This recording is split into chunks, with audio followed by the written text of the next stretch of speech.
السلام علیکم ورحمۃ اللہ وبرکاتہ۔ سیدھی بات کے تازہ ترین پرائم ٹائم میں آپ لوگوں کا استقبال ہے۔ ناظرین گرامی، میں انصار عزیز ندوی اس وقت ایک اہم ترین موضوع پر جو انٹرنیشنل میڈیا میں سب سے زیادہ تبصرے جس پر ہو رہے ہیں اس موضوع پر گفتگو کرنے جا رہا ہوں، اور وہ ہے ایران اور امریکہ ایک بار پھر دوبارہ آمنے سامنے آ چکے ہیں اور دونوں کے تعلقات بڑے نازک توازن کا سامنا کر رہے ہیں۔ ایران کی سپریم نیشنل سیکورٹی کونسل نے صاف اور واضح کہا ہے کہ امریکہ اور اسرائیل ایران کو منتشر کرنے اور ملک کی بنیادوں کو کمزور کرنے کے لیے ایک دانستہ حکمت عملی پر عمل پیرا ہیں۔ صورتحال کو دیکھتے ہوئے ایران نے حکمت عملی سے صبر کی پالیسی ترک کرنے کا فیصلہ بھی کر لیا ہے، یعنی صاف اور واضح کر دیا ہے کہ ہم احتجاج کرنے والوں میں اور فساد مچانے والوں میں واضح طور پر فرق کر سکتے ہیں۔ آپ پرامن احتجاج کرنے والوں کو تو سمجھا سکتے ہیں اور فساد مچانے والوں کو سمجھا نہیں سکتے۔ خامنہ ای نے صاف اور واضح طور پر کہتے ہوئے فسادیوں سے سختی سے نمٹنے کا اشارہ دیا تھا۔ ایران اور امریکہ ایک نئی تصادم کی کیا واقعی میں تیاری کر رہے ہیں؟ امریکی صدر ڈونلڈ ٹرمپ نے ایران میں جاری مظاہروں کا حوالہ دیتے ہوئے کہا کہ اگر تہران پرامن مظاہرین کو قتل کرنا بند نہیں کرتا تو امریکہ ان کی مدد کو آئے گا،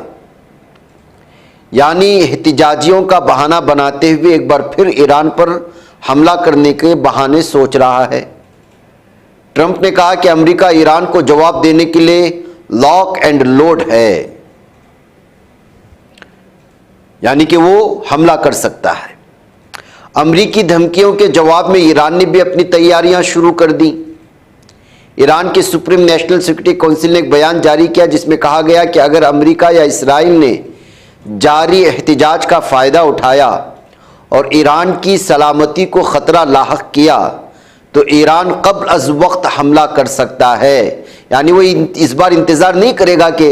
حملہ کہیں سے ہوگا تو تب اس کا جواب دے گا یا دفاعی پوزیشن میں آئے گا، نہیں، اس بار ایران ایک قدم آگے بڑھ کر کے خود حملہ کر سکتا ہے۔ سب سے اہم بات یہ ہے کہ ایران نے کہا کہ وہ حملہ ہونے کا انتظار نہیں کرے گا بلکہ قبل از وقت کارروائی کر سکتا ہے۔ ایران کی فوج کو سٹینڈ بائی پر رکھا گیا ہے۔ امریکی اڈوں کو نشانہ بنانے کے خلاف وارننگ جاری کی گئی ہے۔ 6 جنوری 2026 کو تہران ٹائمز کی ایک رپورٹ میں کہا گیا کہ ایران اب اسٹریٹجک صبر سے دور ہو رہا ہے، یعنی صبر کا پیمانہ لبریز ہو چکا ہے اور وہ چھلک رہا ہے۔ اگر امریکہ یا اسرائیل نے کوئی نیا حملہ کیا تو ایران اسے اپنی آخری غلطی بنانے کے لیے انتہائی مؤثر اور فیصلہ کن اقدامات کرے گا۔ ماضی کی طرح کوئی محدود رد عمل نہیں ہوگا۔ رپورٹ میں کہا گیا ہے کہ ایران نے عزم کیا ہے کہ کوئی بھی نیا غیر قانونی حملہ حتمی ہونا چاہیے اور اس کے لیے مضبوط ترین آپشنز تیار ہیں۔ ایران کی اس پالیسی کو گزشتہ سال کی 12 روزہ جنگ کے بعد ایک اہم تبدیلی قرار دیا جا رہا ہے، یعنی ایران پر جو حملے ہوئے ظالم صہیونی درندے اسرائیل کی جانب سے اور امریکہ نے اس میں اس کا جو سپورٹ کیا، اس کے بعد ایسا محسوس ہوتا ہے کہ ایران نے اندرونی سطح پر دفاعی نظام کو مزید مضبوط کر لیا ہے، مزید جو ہے وہ ظاہر سی بات ہے کہ میزائل کے کھیپ میں حد درجہ اضافہ کیا ہے۔ تہران ٹائمز نے لکھا ہے کہ ٹرمپ کا خیال ہے کہ مظاہروں سے ایران کمزور ہو رہا ہے، لیکن حقیقت میں وہ چھوٹے ہیں اور حکومت نے ان پر قابو پا لیا ہے۔ اگر دشمن غلطی کرے گا تو ان کے لیے جہنم کے دروازے کھل جائیں گے۔ تہران ٹائمز نے صاف واضح کیا۔ ناظرین گرامی، اصل میں ایران میں جو اتنے شدت کے ساتھ مظاہرے ہو رہے ہیں، اصل ہے کیا؟ جبکہ معاشی دباؤ اور مہنگائی کا بہانہ بنا کر کے سارے لوگ، معاشی دباؤ اور مہنگائی کس ملک میں نہیں ہے اس وقت؟ ہر طرف احتجاج ہو رہے ہیں،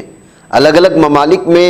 جو ہے بغاوتوں کے الگ الگ عنوانات ہیں، یا الگ الگ عنوانات پر بغاوت پیدا کیے جا رہے، باغی پیدا ہو رہے ہیں، جس کو کوئی انقلابی کی شکل دے رہا ہے، کوئی کسی کو انقلاب کہتا ہے، کوئی بغاوت کہتا ہے،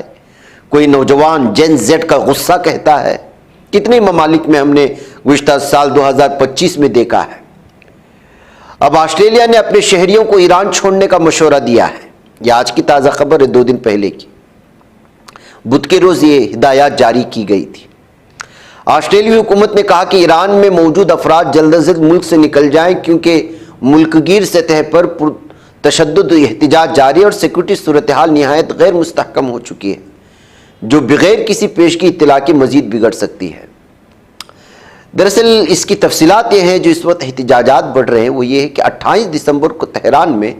تاجروں کی ہڑتال اور روزمرہ اشیاء ضروریہ کی بڑھتی قیمتوں کے خلاف غصے کے نتیجے میں شروع ہوا تھا۔ اب دیکھتے ہی دیکھتے ملک کے دیگر حصوں تک پھیل گیا، خاص طور پر مغربی علاقوں میں جہاں کرد اور لور آبادی کی بڑی تعداد رہتی ہے، اور احتجاج زیادہ شدت کے ساتھ سامنے آیا ہے۔ اور کرد برادری ہمیشہ سے جو ہے وہ ترکی میں ہو یا دیگر علاقوں میں وہ اسلام دشمن طاقتوں کا ساتھ دیتی ہوئی نظر آئی ہے۔ ناروے میں قائم غیر سرکاری تنظیم ایران ہیومن رائٹس کے مطابق اب تک کم از کم 27 مظاہرین ہلاک ہو چکے ہیں، جن میں 18 برس سے کم عمر 5 بچے بھی شامل ہیں۔ دوسری جانب ایرانی حکام کی سیکورٹی اہلکاروں کی ہلاکت کی بھی تصدیق ہو چکی ہے۔ ایک طرفہ عوام کی یہ موت نہیں ہو رہی، احتجاجیوں کی اموات نہیں ہو رہی ہیں، عوام بھی ظلم کر رہے ہیں پولیس اہلکاروں پر، جو ان کو احتجاج سے روکنے کی کوشش کر رہے ہیں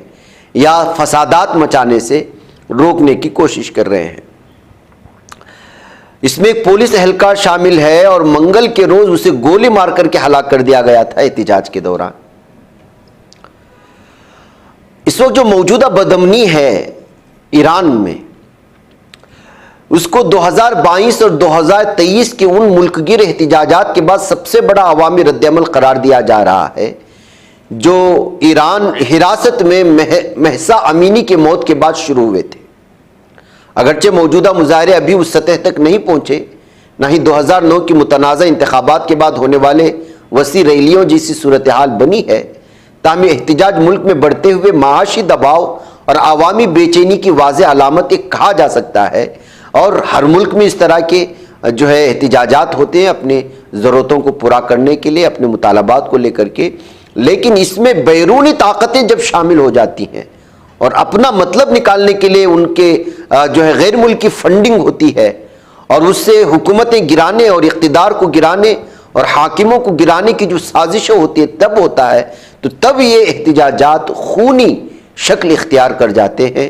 پھر جو ہے حکومتیں ان کو اسی کی زبان سمجھانے کی کوشش کرتے ہیں، جو اس وقت ایران کر رہا ہے، کیونکہ جو احتجاجات اس وقت ہیں وہ براہ نام جو ہے مہنگائی، اس لیے کہ مہنگائی ابھی سے ایران میں نہیں،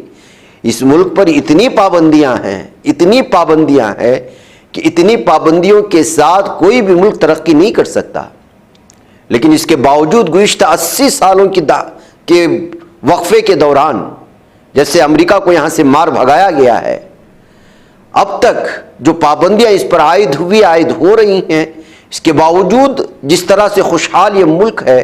اس کی مثال نہیں دی جا سکتی۔ اور جتنے بھی صدور آئے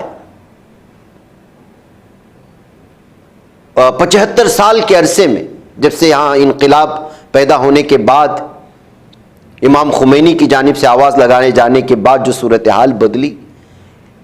ہر صدر نے، امریکہ کے صدر نے کوشش کی ایران کو اپنے گھٹنوں پر لانے کی، لیکن کسی نے بھی ایران پر کنٹرول حاصل نہیں کر پایا۔ یہ ساری تاریخ میں لکھا ہو جانا چاہے وہ لکھا ہوا ہے۔ اور اس مدت میں آپ نے مشرق وسطیٰ کے کئی ممالک کو دیکھا ہوگا، وہ چاہے عراق کہیں یا افغانستان سرنگوں تو نہیں ہوا، واپس حاصل کیا، لیکن وہاں جو بدامنی پھیلائی گئی امریکہ کی جانب سے، عراق کی جو صورتحال ہوئی،